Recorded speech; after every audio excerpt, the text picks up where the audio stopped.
Autoline Daily is brought to you by Bridgestone, passion for excellence. Here are today's top headlines. GM may sell off a chunk of Opel. North American production capacity will fall to 50%, and while everyone else is slashing spending, Hyundai pours on the investment. Up next, we'll be back with the news behind the headlines.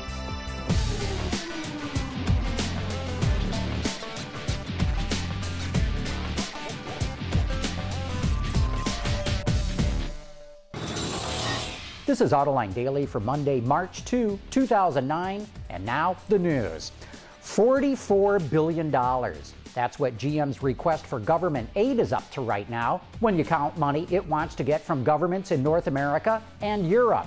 The Wall Street Journal reports GM is also looking to sell off 25% to 50% of Opel, which could legally separate it from GM. The German government is reluctant to loan GM money, but is under pressure from labor unions to save jobs. Wards reports the production capacity in North America for the Big Three could drop below 50% this year, and other manufacturers in North America are only expected to hit 55% capacity. That is an alarming number. A general rule of thumb in the industry is that automakers need to hit 80% of capacity utilization just to break even. Wards also forecast that even by 2012, the Big Three will only hit 75% capacity utilization. A year or two ago, Ford announced that it was going to bring some of its European products to North America to help it create a more globally consistent product lineup. Now, Autoblog reports that the company's plant in Louisville will build the Kuga crossover. It was initially expected to get the next generation Focus. This is good news for the 3,000 or so folks down in Kentucky who currently assemble the slow-selling Explorer. And it looks like the economic recession is going to claim another casualty.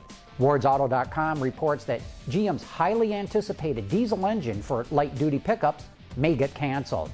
The 4.5-liter Duramax V8 was expected to debut in 2010 model Silverados and Sierra trucks, but the whole program may get pushed to the wayside as GM asks for more taxpayer aid. And while other automakers are slashing spending, Hyundai plans to invest nearly $6 billion this year. According to Reuters, 2/3 of it will be spent on facilities, while the rest is planned for research and development. Hyundai said the R&D spending will focus on green vehicles.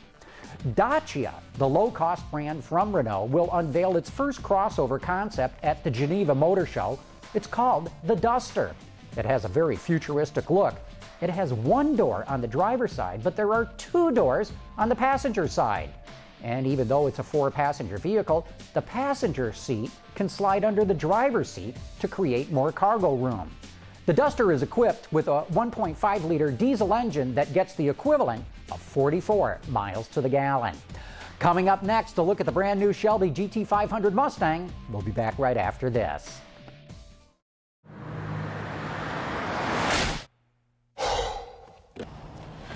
Changing tires out here could be dangerous, but with these tires, I don't need to worry.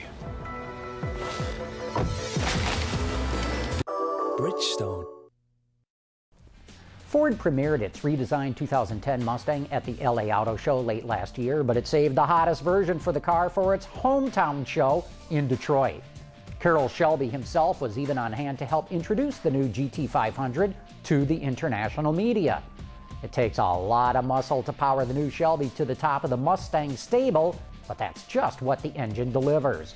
Like before, it's a 5.4-liter supercharged V8, but for 2010, its horsepower has jumped to 540.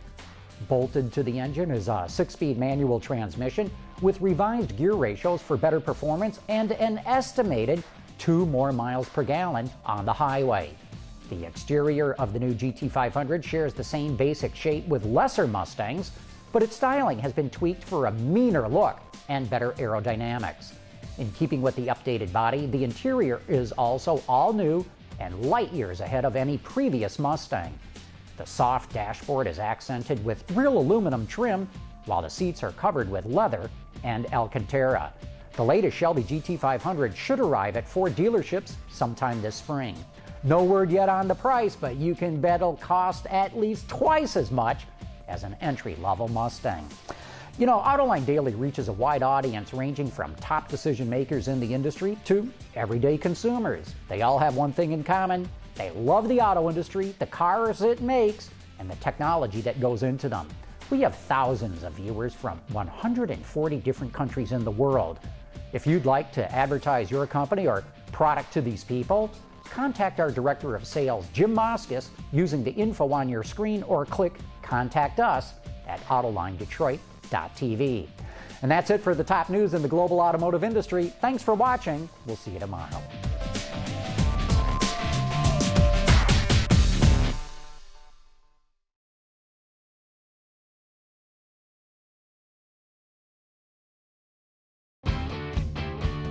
Visit our website for even more great content all week long.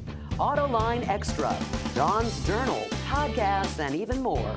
So click over and get the inside view at AutolineDetroit.tv.